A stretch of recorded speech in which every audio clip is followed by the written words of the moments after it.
విశాఖలో బట్టబయలైన drugs rocket కేసులు రోజుకు మలుపు తిరుగుతోంది. ఈ డ్రై ఈస్ట్ లో కొకైన్, హెరాయిన్, ఓపియం, కొడైన్, మెథిక్విలాన్ మొదలైన డ్రగ్స్ అవశేషాలు బట్టబయలయ్యాయి. సంధ్య ఆక్వా పాత్ర ఇంకా ఎవరెవరి పాత్ర ఎంత దానిపై ఉందన్న దానిపై సిబిఐ ఆరా తీస్తోంది.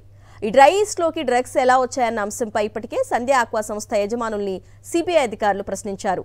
మరోవైపు విశాఖలో ఫీడ్ యూనిట్ లేకపోయినా ఇక్కడకు ఈ డ్రై ఈస్ట్ తీసుకురావడంపై సిబిఐ అనుమానాలు వ్యక్తం చేస్తోంది. కస్టమ్స్ విభాగంలో దిగువ స్థాయి సిబ్బంది కొందరు ఈ తరహా వ్యవహారాలకు సహకారం అందిస్తున్నట్లు ఆరోపణలు వస్తున్నాయి. ఆక్వా ముసుగులో డ్రగ్స్ దందా చేస్తున్న వారిపై కఠిన చర్యలు తీసుకోవాలని Visakha mechanised boat operators association demand చేస్తోంది. సంధ్య ఆక్వా ఎక్స్పోర్ట్ ప్రైవేట్ లిమిటెడ్ చేసిన నిర్వాకం వల్ల మత్స్య ఎగుమతులకు తీవ్ర విఘాతం కలుగుతోందని అసోసియేషన్ ప్రెసిడెంట్ జానకీరామ్ ఆగ్రహం వ్యక్తం చేశారు. ఈ డ్రగ్స్ వ్యవహారం వల్ల ఆక్వా పరిశ్రమకు పెద్ద ఎత్తున నష్టం వాటిల్లుతుందని ఆవేదన వ్యక్తం చేశారు. సంధ్య ఆక్వా చేసిన పని వల్ల విదేశాల్లో ఏపీ ఎగుమతులను అనుమానించే పరిస్థితి వచ్చిందని మెకనైజ్డ్ బోట్ ఆపరేటర్స్ అసోసియేషన్ ఆవేదన వ్యక్తం చేసింది.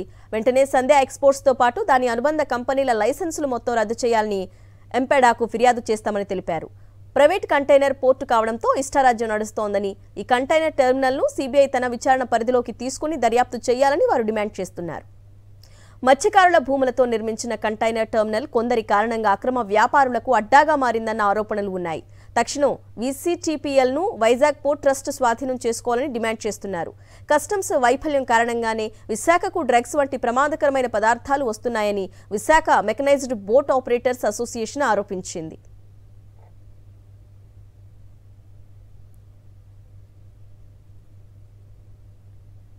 ఆక్వా ముసుగులో సంధ్య ఆక్వా ఎక్స్పోర్ట్ డ్రగ్స్ బిజినెస్ చేస్తున్నారని AP mechanised shipping boat operators association అధ్యక్షుడు జానకీరామ్ సంచలన ఆరోపణలు చేశారు. సంధ్య ఆక్వా ఎక్స్పోర్ట్స్ కంపెనీపై చర్యలు తీసుకుని బ్లాక్ లిస్టులో పెట్టాలని డిమాండ్ చేస్తున్నారు. ఇప్పటికే ఓ వర్గం వాళ్లు మత్స్యకారుల కష్టాన్ని దోచుకొని కోట్లు సంపాదించారంటున్న జానకీరామ్తో మా ప్రతినిధి Naresh face to face. Drugs case ఇప్పుడు సంచలనంగా మారింది. దీనికి సంబంధించి ఇప్పటికే అనేక మంది స్పందించడం జరిగింది. అంటే మరీ ముఖ్యంగా మత్స్యకారులపై ఎటువంటి ప్రభావం పడుతుందనే అంశంపై కూడా ఈరోజు విశాఖపట్నంలో మెకనైజ్డ్ బోట్స్ అసోసియేషన్ స్పందించడం జరిగింది. దీనికి సంబంధించి మనతో పాటు మాట్లాడేందుకు ప్రస్తుతం జానకీరామ్ గారు ఉన్నారు, విశాఖపట్నం మెకనైజ్డ్ బోట్స్ సంబంధించి అసోసియేషన్ ప్రెసిడెంట్. అయితే చెప్పండి జానకీరామ్ గారు, అసలు ఏంటి ఇప్పుడు విశాఖపట్నం డ్రగ్స్ కేసు సంబంధించి ఎఫెక్ట్ అనేది మీ మీద ఎలా పడుతుంది? మీరు ఎందుకు ఇంత ఆవేదన చెందాల్సిన పరిస్థితి వస్తుంది?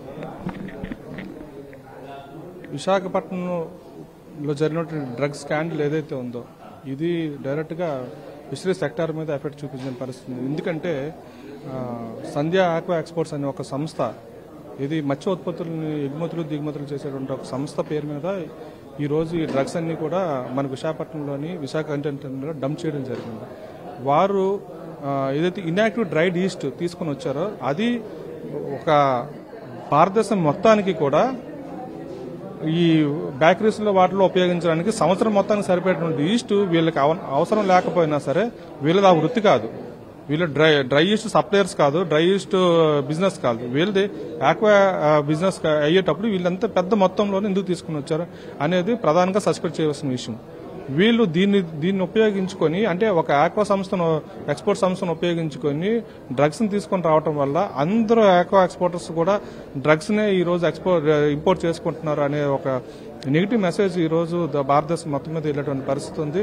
డ్రగ్స్ చేయటం, వీళ్ళు ఎక్స్పోర్ట్ ఇంపోర్ట్ చేయటం వల్ల ఇది ఇంపోర్ట్ చేసుకున్నారు ఆల్రెడీ.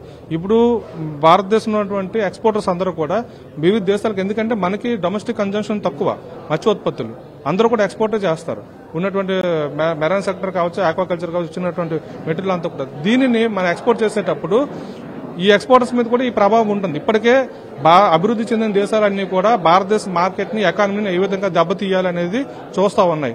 దీన్ని ప్రధానంగా WTO సమిట్ లో కూడా 162 దేశాలు ఉన్నటువంటి WTO సమిట్ లో 100 దేశాల పైగా భారతదేశానికి మత్స్య ఉత్పత్తులకు సంబంధించి ఇదే ఫిషరీ ఎక్స్పోర్ట్స్ కి సంబంధించి ఇన్సెంటివ్స్, సబ్సిడీస్ ఏమీ ఇవ్వకూడదని చెప్పి తీర్మానం కూడా చేయడం జరిగింది 2022 జెనీవా సమిట్ లో, స్విట్జర్లాండ్ లో. అదే దాని కొనసాగింగా అబుదాబిలో కూడా సమిట్ జరిగింది మొన్న లాస్ట్ మంత్ 27న. నేనే స్వయంగా మన భారతదేశంతో రిప్రజెంటేటివ్గా వెళ్ళడం జరిగింది. ఆ సమ్మిట్లోని మన మత్స్య పరిశ్రమ తాలూకు ఇబ్బందులు తెలియజేసి వాళ్ళకి మనకి ఎక్స్పోర్ట్స్ వల్ల ఉన్నటువంటి బెనిఫిట్స్ మాకు ఏ విధంగా ఉన్నాయి, ఆ ఎక్స్పోర్ట్స్ లేకపోతే మేము ఏ విధంగా నష్టపోతాము, మేము ఆల్రెడీ కమర్షియల్ వెంచరింగ్ చేయట్లేదు అనేది మా వాయిస్ వినిపించడం జరిగింది. విశాఖ కంటైనర్ టెర్మినల్ అనేది ఫంక్షనింగ్ చేయడం వల్ల ఈ రోజు దగ్గరలో ఉన్నటువంటి ఆక్వా ఎక్స్పోర్టర్స్ అందరూ కూడా ఇక్కడి నుంచి పంపిస్తా ఉన్నారండి. లేకుంటే మనకు ఆల్టర్నేటివ్ టెర్మినల్ చెన్నైలో మాత్రమే ఉంది. చెన్నై అనేది ఎక్స్పెన్సివ్ కాబట్టి వైజాగ్ నుంచి పంపించడం జరుగుతుంది. విశాఖ కంటైనర్ టెర్మినల్లోని భద్రతా వైఫల్యం ఏదైతే ఉంది పూర్తిగా అంటే ప్రమాణాలని వీళ్ళు సెక్యూరిటీ ఆస్పెక్ట్స్ ని పూర్తిగా మెయింటైన్ చేయట్లేదు అనేది కస్టమ్స్ వాళ్ళ తాలూకు వైఫల్యం కూడా ఈ రోజు బయటపడింది.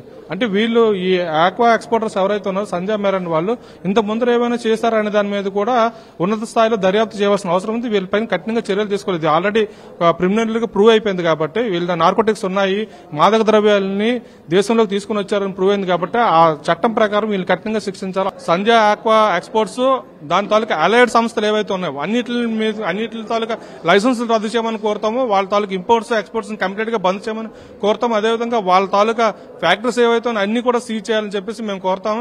జర్నలిస్ట్ రమేష్ రెడ్డితో నరేష్, సాక్షి టీవీ, విశాఖపట్నం నుంచి.